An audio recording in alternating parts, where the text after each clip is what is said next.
Hey tech addict people, welcome to our video where you learn about every new success story of Avataryug with me, Shraddha, a growth specialist at Avataryug.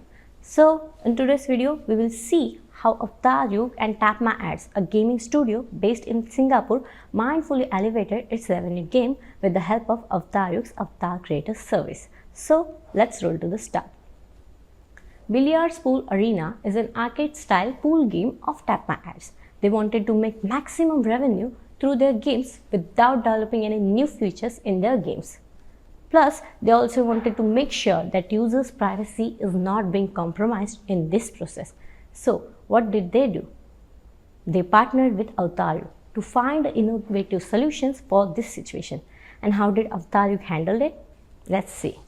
Tapmyads used Avataryug's LiveOps Engine to monetize its users. They have monetized the users by using items, containers, bundles, and store features, which contributed to 60% revenue lift and 7 times increase in average revenue per daily active users.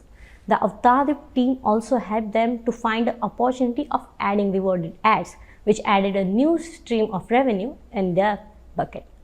This not only helped Billiards Pool Arena to generate more revenue, but also improved users' privacy and experience with the Avataryug's customizing features to make their own characters. Whether it be retaining users, improving engagement, or monetizing your app and game, Avataryug knows what's better for you.